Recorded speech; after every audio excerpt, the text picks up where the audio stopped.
Why are better skills and better pay such important parts of the Albanese Labor government's plans to help Australians with cost of living pressures? And why is urgent action needed? Great. Give a call to the Treasurer. Thanks, Mr Speaker. Thank you to the outstanding member for Newcastle for her question. The member for Newcastle understands that what unites the Employment White Paper 3 weeks ago, the passage of the Housing Australia Future Fund and last night's skills agreement is we have been working away and working for Australia to help with the cost of living pressures that we know so many people are facing. And as the Prime Minister has said a moment ago, we are investing in the skills people need to find a good job and the workforce that Australia needs to build a better future. We are investing in skills because if you're better trained, you are better paid, Mr Speaker. The White Paper we released is focused on full employment, job security and wages, productivity, skills needs and barriers to employment as well. And the Reserve Bank just today, Mr Speaker, has backed our approach to sustained and inclusive full employment. The Treasurer will pause. The member for Hume is continuing to interject. He's now warned. If he interjects one more time, he will leave the chamber. The Treasurer will be heard in silence. It's the closest he gets to a question, Mr Speaker.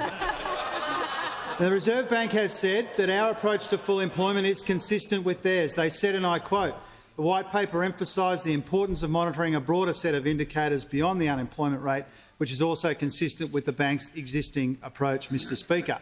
Now, unemployment has a 3 in front of it, and more than 500,000 jobs have been created under this Prime Minister, which is a record for a new government. But in order to create even more opportunities for more people, we need to skill people up. And that's why I pay tribute to the work of this Skills Minister and this Prime Minister and the National Cabinet for coming to that landmark skills agreement announced today. We know, as I said, Mr Speaker, that better training and better pay go hand in hand. And both of these things are central to our economic plan and central to the 10 ways that we are rolling out $23 billion to help ease cost of living pressures while still delivering the first surplus in 15 years. We've got electricity bill relief, cheaper childcare, increased rent assistance, more Medicare bulk billing, cheaper medicines, boosting income support payments, building more affordable homes, extending paid parental leave, fee-free TAFE, and we're getting wages moving again after a decade of deliberate wage stagnation. Mr Speaker, those opposite oppose our plan because they want lower wages and higher prices. They're long on nasty negativity, but they're short of anything positive to say about the future. Australians have already paid too hefty a price for their failures on the economy, Mr Speaker. When Australians are doing it tough, we are providing cost of living help. We are skilling Australians up for great jobs.